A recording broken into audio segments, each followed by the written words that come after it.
Day to all of you. I am Siti Aina Abdul Bayan, and today I'll be discussing the article of Bigelow entitled Presuppositions in News Discourse. Bigelow's article investigates the use of presupposition in news discourse, particularly how it influences readers' interpretation and manipulate public perception.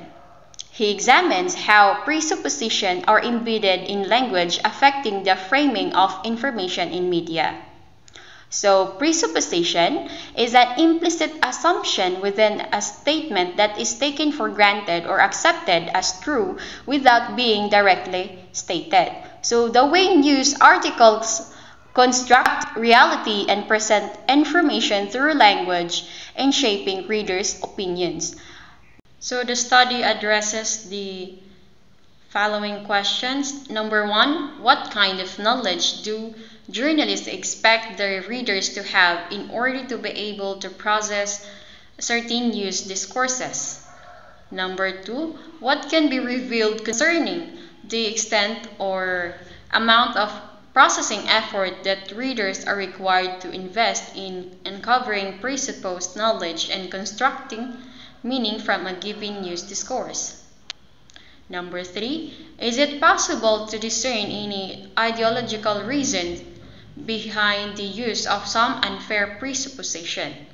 So the primary question is to examine the type of knowledge journalists presupposed in their news discourse, and in relevant theoretic terms, assess the amount of processing effort readers must invest to access or activate such presupposed knowledge.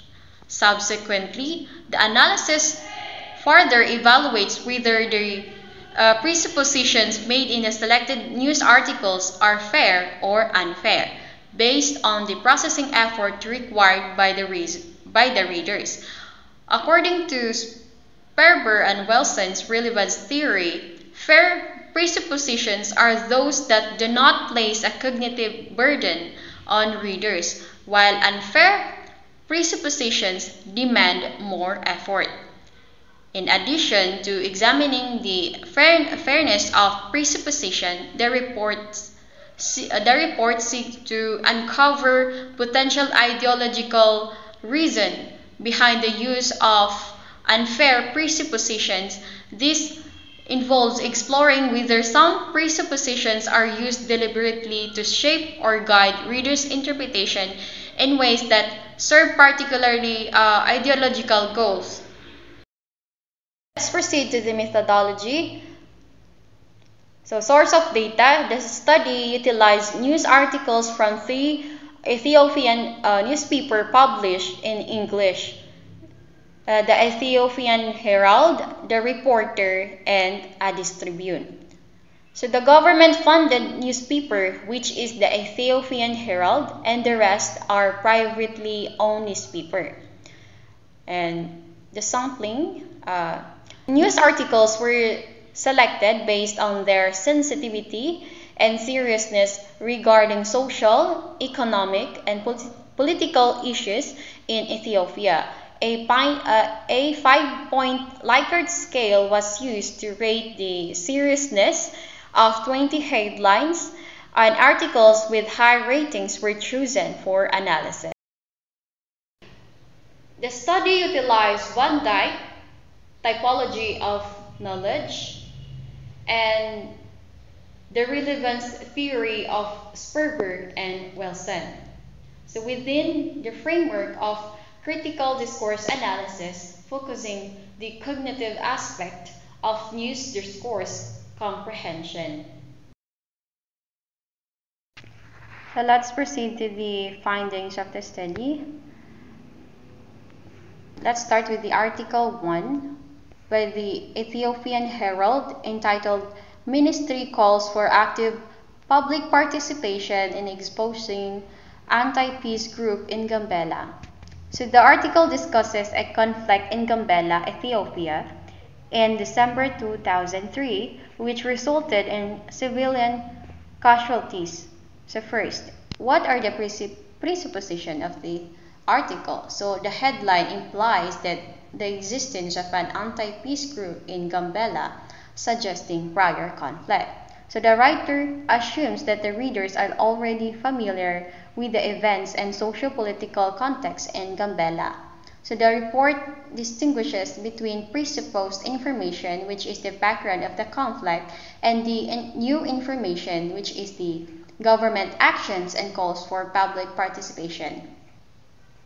So when it comes to fairness of presuppositions, it argues that omitting details about the complex nature and causes makes it challenging for readers to understand the government's actions. So next, cognitive processing. So the report requires readers to invest significant cognitive effort to piece together the background information that is not explicitly provided. So the repeated use of vague terms like anti-peace group increases the processing burden on readers. Lastly, the ideological implications. So the article is seen as serving ideological goals by focusing on government measures while neglecting the details of the chaos. So this selective reporting could shape public perception and understanding of the government's role in the conflict. Article 2 by the reporter entitled Calm Returns to Gambela as High Officials Travels to the region to investigate conflict. So the article reports on the situation in Gambela, highlighting a return to calm after a conflict that resulted in significant destruction and loss of life. Presupposed knowledge includes officials traveling to investigate the conflict, the presence of a defense army in Gambela, and the closure of schools and health institutions. So the new information reveals calm returning, government efforts to restore order, violent incidents, and the ethnic tensions involving refugees and opposition from the Nawaks. Unlike the Ethiopian Herald, the reporter provides a more comprehensive account of the conflict, including its causes and effects. So this results in a lower cognitive processing requirement for readers, as essential background is included. So the reporter adapts a more detailed narrative style which aids reader comprehension. The emphasis on the clarity and detail may reflect a strategic choice to differentiate from the Ethiopian Herald, which is the government funded. So the article appears to avoid unfair presuppositions, possibly indicating a more balanced or critical stance regarding government reporting. So the reporter's approach minimizes readers' cognitive effort by providing explicit background information, making it easier to understand the situation in Gambela. So let's proceed to the Article 3, written by Addis Tribune, entitled Clashes Among Refugees Leave Dozen Deaths in Western Ethiopia. So the article focused on the violence affecting Sudanese refugees in Gambela, Ethiopia, reporting on the consequences of the clashes in the region. So the headline presupposes that the readers are already aware of the clashes, emphasizing the deadly outcomes. So the prepositions in the article includes the tension among Sudanese refugees in Western Ethiopia, violence leading to death, including 3 government staff and UNHR's involvement. Addis Tribune provides substantial background information, ensuring readers have a clear understanding of the events.